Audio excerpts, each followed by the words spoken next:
infrastructure use, gagamitin natin para itaas ang mga sahod ng mga nasa gobyerno. Paano nyo nakuha yung 9%? Hindi po. 90%. 90%! 90% po. Wow! Tatanggalin po natin. In other words, what I'm trying to tell you po, Yes. ito pong formulang ginagawa po natin kapanahon Yes. pa ni Marcos, hindi po umuobra. Ako Yes. po ay isang Tama. magagamot. Opo. Ang sinasabi ko lang po, evidence-based ang aking pag-iisip. Pagkilos, Hindi po ito hindi po ito umaandar sa bayan po natin. Kailangan na po natin peaceful, transformational, revolutionary change ang kinakailangan po natin. Lahat ng mga dati nating ginagawa, ipasura na po natin dahil hindi umaandar po yun. Yes. Panahon na, alam niyo po sinabi ni Einstein, ano ba ang idiot?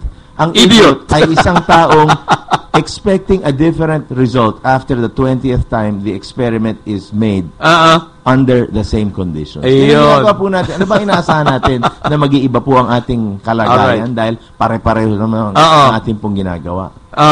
So, sinasabi po ninyo, Dr. Martin Bautista, subukan naman natin ang ibang approach dito sa pamamahala ng bansang Pilipinas upang sa ganon, magkaroon ng tunay at totoong pagbabago dito sa ating bansa. Totoo po yun.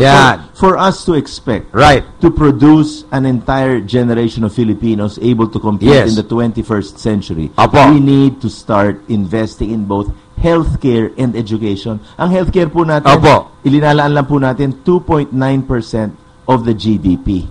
Lahat nagsasabi at least 5 to 6%. Bakit natin hindi binibigyan ng kahalaga ng healthcare? Kaya naman nakikita nyo, patuloy na namamatay araw-araw ang 100 sa kapwa natin Pilipino from tuberculosis. Wala na pong namamatay sa TB sa ibang bayan dahil sa ating bayan po, hindi natin binibigyan ng kahalagahan ang kalusugan. Paano makapag-aral ang ating mga ating kabataan kung ang ating educational system ay napakakarag-karag din. Nakikita nyo naman po yung mga classroom natin, napakaliliit, napakabulok, so that our students have to go on 2 to 3 shifts a day. That's right. Which effectively gives them only 4 to 5 hours of education every day.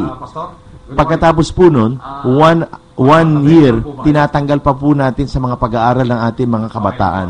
Pangatlo, yung pong pinakamagagaling po nating guro na pupunta po sa ibang bayan dahil mas malaki po ang sahod sa ibang bayan, mas maraming oportunidad, mas maraming pangangailangan sa ibang bayan, kaya't hindi po natin na itatago ang pinakamagagaling nating guro. So, kung hindi po natin tuturuan ng ating mga kabataan, hindi natin bibigyan ng bakuna, hindi natin bibigyan ng tubig na malinis, hindi natin bibigyan ng gamot, talagang we are going to expect to produce another generation of mangmang. So, alam po ninyo, napakaganda po nitong binabanggit ninyo. Pero, paano kaya ito maisa sa katuparan, lalo na kung yung ibang mga kasama ninyo, hindi naman ganyan ang kanilang iniisip? Kanya nga po, kinakailangan ipakita po natin sa pamamagitan ng halimbawa. Halimbawa? Ito pong pinagagawa po natin. Alam ko naman pong malabo ang pagkakataon po ng isang baguhang pumasok sa ating politika. Wala po akong pangalan, wala po akong anong pondo. Pero sinasabi ko, kung hindi ho tayo mag-uumpisa, kung hindi tayo lalaban, sino lalaban para sa Tama po yun. Ginagawa ko lang po ito dahil ayoko naman puros angal na rin ako. At sa aking katandaan, sasabi ko, puro angal naman ako. Alam ko kung anong gagawin ko sa bahay. Wala naman tayong nagawa. Wala naman pala. Hindi ako handang nakipagsapalaran sa maruming politika natin. Ginagawa ko lang po ito para sa bayan natin. Napakaganda po niyan. Meron po tayong panauhin sa linya ng telepono at ito po'y galing ng Tuguegarao City. Anong probinsya po ba ninyo, Dr. Martin Bautista? Vigan, Ilocos Sur po ang aking ina at Hagunoy, Bulacan po ang aking ama. Pero hindi po kayo marunong mag-Ilocano? Basit laing. Basit laing. Apo na yan, Manong. Apay. Alright, kasama po natin sa ating linya si Pastor Jojo Julian ng Tuguegarao City at pabatiin muna natin. Pastor, magandang umaga po sa inyo dyan sa Tuguegarao.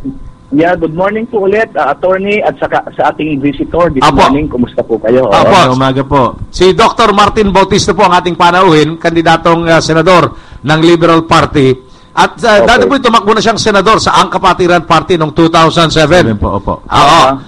Pero ngayon ay sumusubok muli at dito na po siya sa Liberal Party. Manggagamot po ito, Pastor Jojo Julian. At kung inyo pong mamarapatin, bibigyan ko po kayo ng pagkakataon makapagtanong sa ating panauhin ngayong umaga. Go ahead, Pastor. Okay. Yes, good morning po, Dr. Bautista. Kumusta po kayo? At first of all, we would like to know you deeper, no? Kasi I think this is the first time na mag-uusap tayo. And I know you ran for the Senate the last election.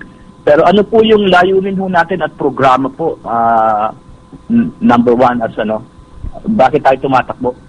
Ang pinaka aim ko po nga dito ay magbigay ng halimbawa that politics should not be a means of making a living. Isa lang po ang pangakong binibigay ko po, one term only as a senator. Pangalawa po, bigyan po natin ng pansin ang kalusugan sapagkat kalusugan ay mahalagang parte for economic development apart from education.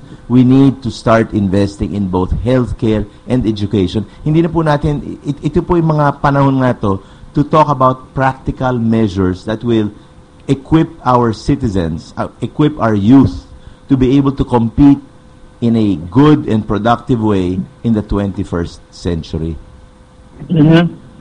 Maganda po. Number one, yung health talaga, no?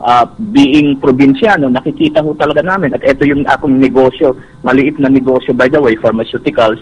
Opo. Sa lahat ng government hospitals ho talaga, wala ho talagang gamot, doktor, no? Opo. Walang gamot, pati ang serbisyo, kulang, lalo sa mga liblib na lugar na ho. Wala na ho tayong nakikitang benepisyo pagdating ho sa kalusugan. Totoo po yun. Pastor, alam niyo po kasi, since 2006, sinabi ko nga po kay attorney, I have been in the Philippines. Wala pa po akong sinisigil na pasyente. Pero nakikita ko nga po, kulang na kulang ang magagawa ng isang manggagamot dahil walang equipment po dito sa atin.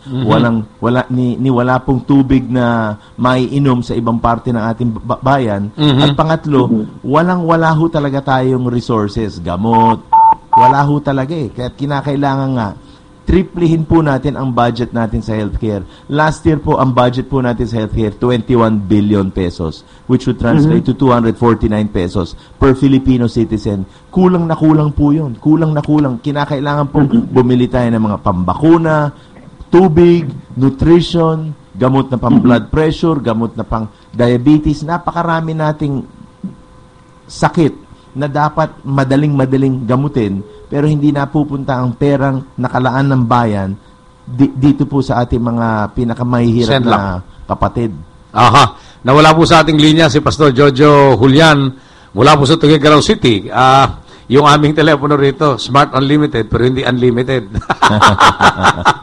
Sinusubukan po natin muling ibalik siya sa linya at makausap. Kaya lang po kasi, ayan, nasa linya na. Pastor?